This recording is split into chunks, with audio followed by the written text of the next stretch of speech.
Hello everyone, आज है 30 मार्च और आज इस वीडियो में हम बात करने जा रहे हैं एलआईसी के बारे में। 531 रुपए के आसपास एलआईसी का शेयर ट्रेड कर रहा है और हर रोज ये गिरता जा रहा है। एलआईसी का जो आईपीओ था वो अभी 1 साल भी नहीं हुआ है उसको आए हुए।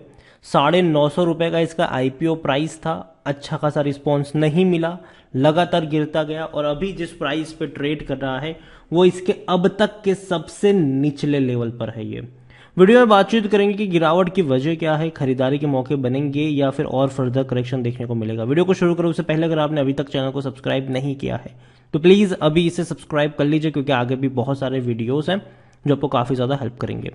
तो एलआईसी की बात करें तो 531 रुपए का ये शेयर है, गिरावट देखने को मिली है और एक महीने में ये 12.5% गिरा है। देखिए, अदानी में जो हुआ ना उसका कहीं ना कहीं एक नेगेटिव इम्पैक्ट एलआईसी पर भी पड़ा है। यहां पर अगर आप देखो तो 615 रुपए से ये लगातार गिर रहा है। अगर तेजी भी आती है तो एक दिन की थोड़ी सी तेजी होती है, टेम्पररी तेजी कह लो आप इसको, उसके बाद ये हर रोज गिरता जाता है। अगर आप 1 साल की बात करोगे तो आईपीओ की अगर हम बात करें तो तकरीबन 945 रुपए का प्राइस था आईपीओ का, और आईपीओ को कुछ खास अच्छा रिस्पॉन्स नहीं मिला था, नेगेटिव में खुला था आईपीओ। उसके बाद अगर आप देखो तो इससे पहले 650 पे गया, वापस बाउंस बैक दिखाया, 700 रुपए से ऊपर गया, वापस बड़ी गिरावट आई और शेयर 600 रुपए से भी नीचे चला गया था। दोबारा तेजी पकड़ के 750 के करीब गया, लेकिन उसके बाद अगर आप देखो तो जनवरी से लेकर अब तक हिंडनबर्ग की रिपोर्ट जब आई थी ना 24 जनवरी को, तब 700 रुपए का ये शेयर था एलआईसी का। अब देखिए 700 रुपए का शेयर था और जैसे ही हिंडनबर्ग की रिपोर्ट्स आई एक झटके में अदानी के साथ इसने भी गिरावट दिखाना शुरू किया। खुद को मैनेज करने की कोशिश करा था 600 रुपए के आसपास, लेकिन वो टिक नहीं पाया और गिरता चला गया।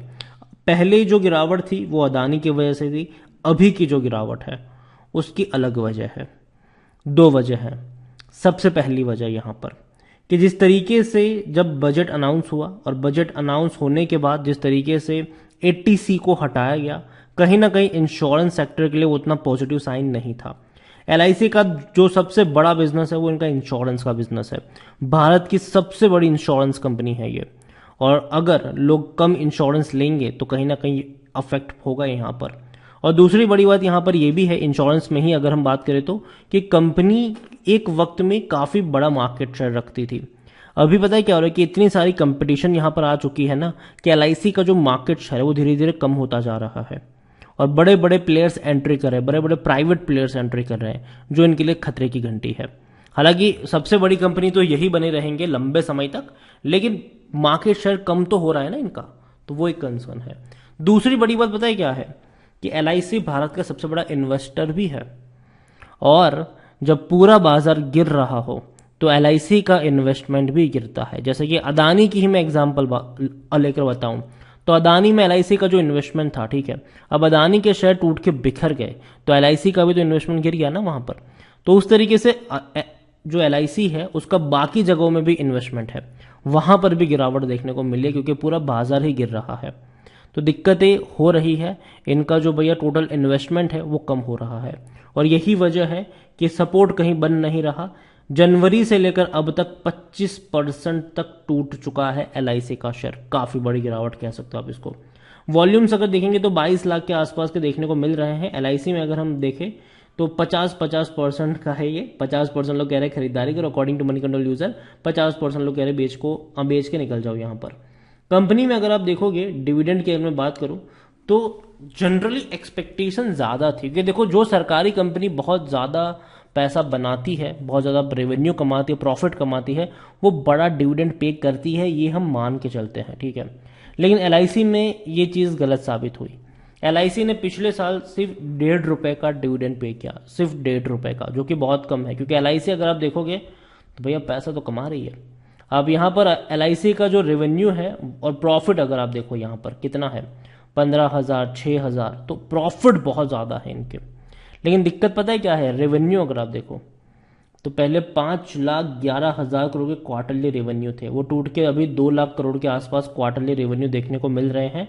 और प्रॉफिट अगर आप देखोगे तो प्रॉफिट बहुत अच्छे रहे पिछले 2 क्वार्टर में, लेकिन ऑड इवन तरीके से, एक क्वार्टर में बहुत ज्यादा आ गया, एक क्वार्टर में बहुत कम आ गया, तो वैसा वाला यहाँ पर सीन है। तो एक क्वार्टर में 15,800 करोड़ का प्रॉफिट भी था, लेकिन अभी लास्ट क्वार्टर में 6,300 करोड़ रहा। अभी नेक्स्ट क्वार्टर का कैसा रहेगा वो देखना इंटरेस्टिंग रहेगा, क्योंकि बहुत कुछ हुआ है। मार्च क्वार्टर में बहुत कुछ हुआ है। तो मार्च क्वार्टर और जून क्वार्टर के इनके परफॉर्मेंस पे नज़र रहेगी कि भैया कैसे नतीजे आते हैं, क्या परफॉर्मेंस होती है, और उसके ऊपर बहुत कुछ डिपेंड करेगा। एलआईसी में अगर हम देखें तो 82 का पी रेशो है, अभी भी महंगा है ये, इतनी गिरावट के बावजूद तकरीबन 40% तो गिर चुका है ये, इतनी गिरावट के बावजूद भी 82 का पी रेशो जो कि महंगा है, जबकि सेक्टर P20 का है। और 77% एनालिस्ट कहते हैं खरीदारी करो। अगर हम बात करें शेयर होल्डिंग को लेकर, तो शेयर होल्डिंग में जो प्रमोटर के पास होल्डिंग है वो 96.50% की है। प्रमोटर कौन है? गवर्नमेंट है। यहाँ पर आने वाले दौर में गवर्नमेंट और अपनी होल्डिंग को कम करेगी, क्योंकि देखो सेबी के रूल के मुताबिक 75% की होल्डिंग होनी चाहिए, उससे ज़्यादा नहीं। और 3 साल का वक्त होता है आईपीओ रिलीज करने के बाद, तो 1 साल तो ऑलमोस्ट हो चुका है, अभी 2 साल और है इनके पास। तो इस 2 सालों में यहाँ पर जो 96% है वो 75% आपको नजर आ जाएगा। 0.66% म्यूचुअल फंड्स के पास है, 0.25% डोमेस्टिक इंस्टीट्यूशन के पास है, 0.17% एफआईएस के पास है। रिटेल और अदर की मिलाकर होल्डिंग बनती है 2.42%, जिनमें से रिटेल इन्वेस्टर्स 1.92% की होल्डिंग लेकर बैठे हुए हैं।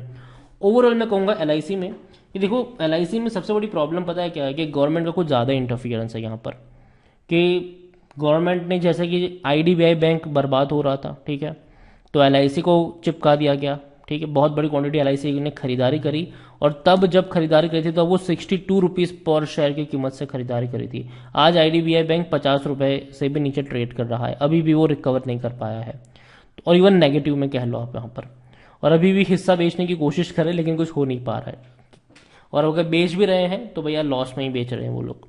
तो प्रॉब्लम यही आ रही है हाल फिलहाल में एलआईसी को लेकर, कि गवर्नमेंट का बहुत ज़्यादा इंटरफियरेंस। अगर मान लो कि कोई कंपनी में परफॉर्मेंस ठीक नहीं है, ठीक है, सरकारी कंपनी है या फिर सरकारी बैंक कह लो, तो हो सकता है कि सरकार एलआईसी को बोले, एसबीआई को बोले कि चलो भैया बचाओ इसको, और उसको बचाने में भैया इनके और पैसे लग गए, फिर वो कभी रिकवरी नहीं हो पाए, मतलब बहुत टाइम लग गया रिकवर करने में, या फिर लॉस में चला गया इनका इन्वेस्टमेंट, जैसे कि आईडीबीआई में हमें देखने को मिला। तो वो एक चीज़ यहाँ पर है जो कि मेरे हिसाब से सही नहीं है एलआईसी के लिए, और यही वजह है कि शॉर्ट टर्म के लिए थोड़ा सा पेन है। और दूसरी बात, पूरा का पूरा बाजार अगर अच्छे मूड में नहीं होगा तो एलआईसी भी कुछ खास अच्छे मूड में नहीं होगा, क्योंकि एलआईसी भी इनडायरेक्टली भैया इन्वेस्ट तो स्टॉक बाजार में ही करता है ना, तो वहां पे दिक्कत आएगी, यहाँ दिक्कत होगी। लेकिन हाँ, जब बुल रन आएगा तो याद रखिए ये सबसे तेजी से भागेगा, क्योंकि जो इनका इन्वेस्टमेंट है वो बहुत तेजी से बढ़ गया होगा। तो कहीं ना कहीं एलआईसी, मैं कहूँ कि मार्केट के ऊपर डिपेंड करता है कि मार्केट किस तरफ भाग रहा है, एलआईसी ने कहाँ निवेश करके रखा है और वो कितना पैसा बना के दे रहा है। तो अभी के लिए मैं मान के चल रहा हूँ कि लगातार एक डाउनवर्ड ट्रेजेक्टरी नजर आ रही है एलआईसी में, कहीं पर भी अभी तक सपोर्ट नहीं बन रहा है। तो कहूँगा जल्दबाजी मत करिए, लेकिन 450 रुपये से 450 से 500 रुपये का जो रेंज है वहां पर आपकी नज़र होनी चाहिए खरीदारी को लेकर। वीडियो को यहीं पे एंड करूंगा, पसंद आया हो तो लाइक करो, शेयर करें, चैनल पर अगर पहली बार हैं तो प्लीज़ सब्सक्राइब करें, और एलआईसी के बारे में आप क्या सोचते हैं वो भी आप मुझे कमेंट में लिख के बता सकते हैं। Thank you.